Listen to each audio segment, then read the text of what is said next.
instead of Montmorillonite.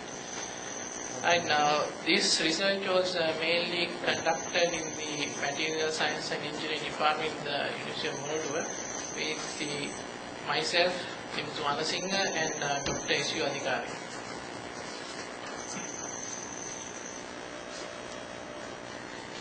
Right, I'll give a small introduction about the mineral MMT, or commonly known as Montmorillonite.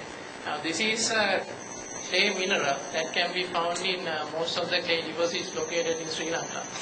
But most commonly, this is extracted from the volcanic ash in the form of bentonite.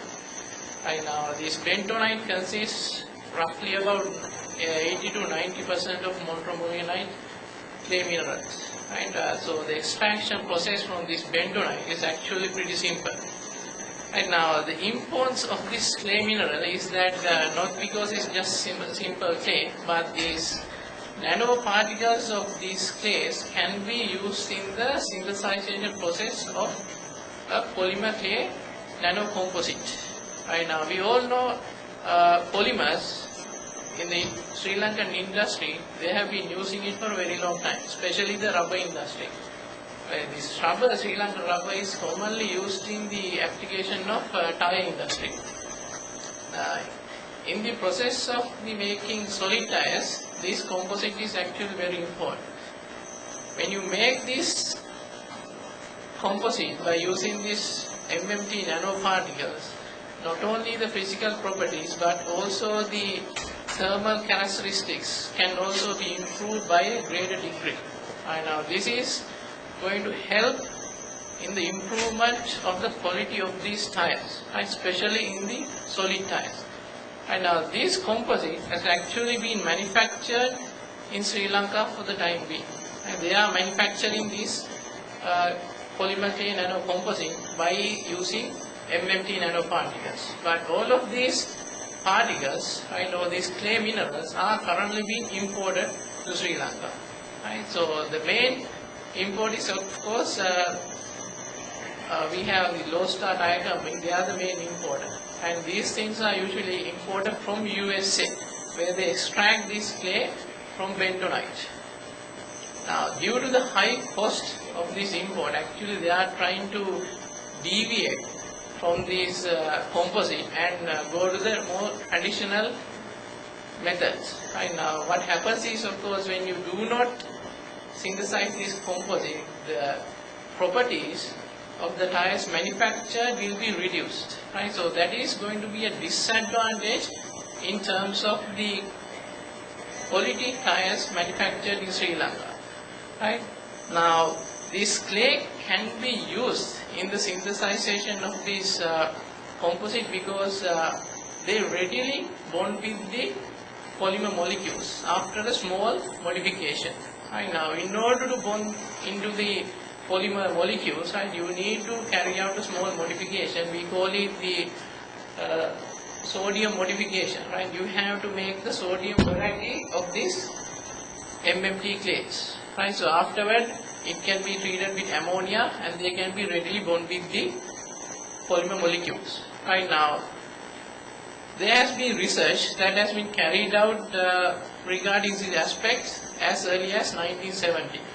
Right, so this is the map showing the clay's distribution in Sri Lanka.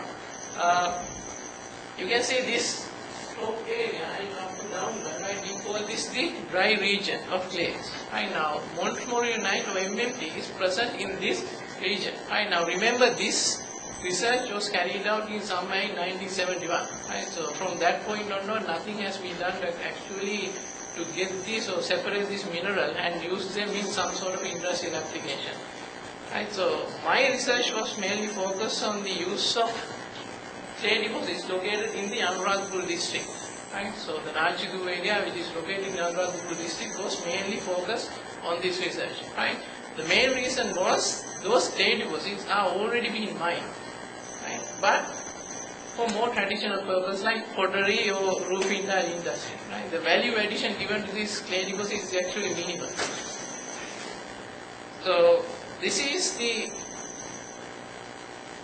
procedure that we followed in the extraction of MMT particles. Right? So basically we started with the sample collection. We had several sample locations, right? And we basically collected samples and we wet sealed from 53 microns. So this basically got rid of any coarse particles that were present in the specimens. Afterward, they were dried at 120 and again ground by using mortar and pestle. Right? So the purpose was that, of course, now after doing the wet seaming process, right, they are in the liquid state, or more like it's not in a solid state. So we basically have to convert it to solid state. So it was dried and again made into the powder form. So afterward, they were heated up to 300 degrees Celsius for a period of 1 hour to mainly to get rid of any organic matter that were present. Then initial characterization was done by using mainly XRD or X-ray diffraction analysis, Fourier transform infrared spectroscopy or FTIR, and differential thermal analysis, thermogravimetric analysis known as TG and DTA. So all of these methods were used in this characterization process to whether identify MMTs present or not in these clay deposits. Right? So afterward, we selected the suitable specimen for the extraction process, right? Addition plus centrifuging process, right? Because the MMT has a specific gravity. So we exploited this specific gravity value in order to separate the clay mineral from other minerals. Right now, the sedimentation process, of course, was very lengthy. It took something like 55 hours to sediment and get the clay fraction out.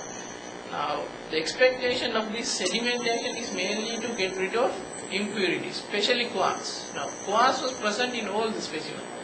So, during this sedimentation process, what we did was, we let it sediment for 55 hours and we took the supernodal liquid. Then we, of course, dried it and used for the extraction process of MMT. Right, so the extraction process mainly involved using the centrifuging method.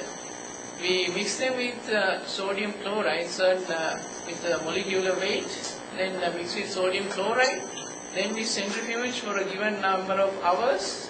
Then what happened was MMT and kaolinite was separated into two layers. Now what I'm saying why MMT and kaolinite separate is because kaolinite and MMT are minerals having almost the same structure. Separation of these two minerals is extremely difficult because of that reason. Even if you consider specific gravity varies in the form of 0.1 or 0.05. So the difficulty of extracting MMT is actually lies there. If you can separate kaolinite, you can easily extract MMT. So that's why there was no technique from 1970 up to this point in extracting MMT from local clay deposits. But if you use correct parameters, actually by this process you can extract MMT. Right? So after the extraction process, again we characterize them using XRD mechanism or analysis to mainly to make sure our results are accurate.